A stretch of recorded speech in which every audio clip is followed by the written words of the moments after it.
So today I'm going to do a little bit of a tutorial. I've had a couple people just kind of mention on my page, what is alcohol ink? How do you use paste? How do you mix your resin? Well, this right here is my Let's resin. Let me see if I can move this out of the way. I got my camera really close. I'm using Let's resin. My temperature in my craft area down here today shows to be 71.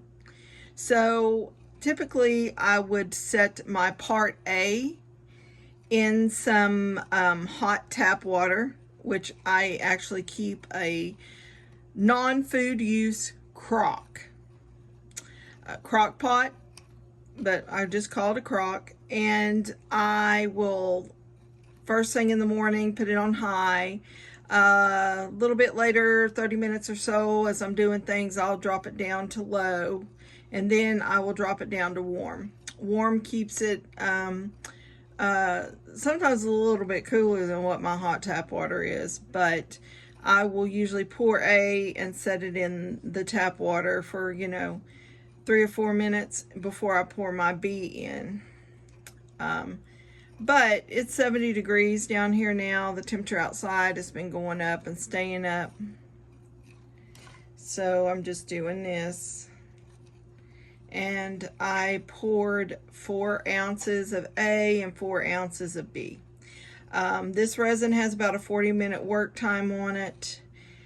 And I just stir and stir and stir real slow, and then I'll go backwards the other way, and you can see it is pretty clear. Not clear because you can still see B and A, but clear with no bubbles. But if you go slow, it will remain almost bubbleless.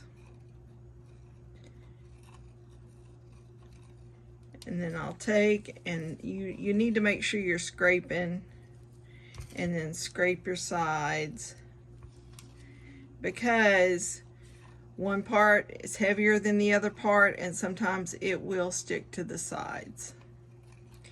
Set my Alexa timer whenever it's warmer, or I've warmed it. I'll just do a timer for 3 minutes. When it's like this, I do for 4 minutes. If I feel like 4 minutes is up and it still doesn't look, I mix some more. And I always say, when you've mixed, mix some more. And when you've mixed some more, you mix more. That way you know that you're doing your very best to make sure there's no mist. And you can still see the streaks in there. Now these cups I buy at the Dollar Tree. They're McCormick, spice brand or food brand, whatever you want to call it. But $1.25. And I reuse and reuse until I feel like they're not reusable. Sometimes they will crack over a period of time. But I will actually, hold on. Alexa, stop. That's 4 minutes. But it's still not mixed as much as I'd like it to be. So I will actually, when I'm done at the end of the day, or at the end of, when I'm finished with my final pour. Now in between, I just clean this out. I use my paper towels and my baby wipes and my 99% isopropyl alcohol, and I wipe them out, dry them out, keep going. At the end of the day, sometimes I'll just take my gloves off and I'll push my gloves down in there and with a stick, and I'll just make sure my gloves get pushed up against the sides and everything.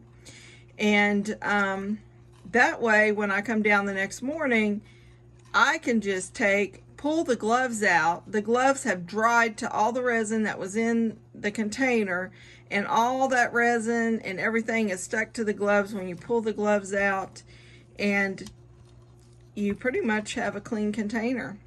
I use a lot of tape.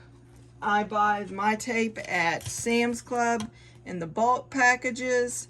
And the tape is really good about getting the dry product off.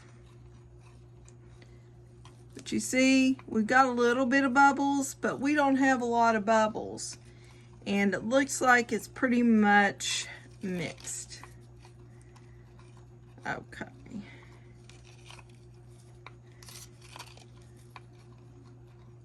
Looks really good, doesn't it? Like I said, when you stir a little bit more, stir a little bit more. There's been times where you missed something. Maybe you just didn't see that streak or, you know, glob of part B that didn't get mixed in, or some part A that didn't get mixed and part B in with it. And then once you pour it, then that's the little spot or the big spot or whatever the amount is that doesn't cure. And then you're going, what in the world did I do wrong? That's sometimes what happens, and it happens to all of us. All right, so I'm going to separate this out, and I'll be back and we're going to talk about the different things.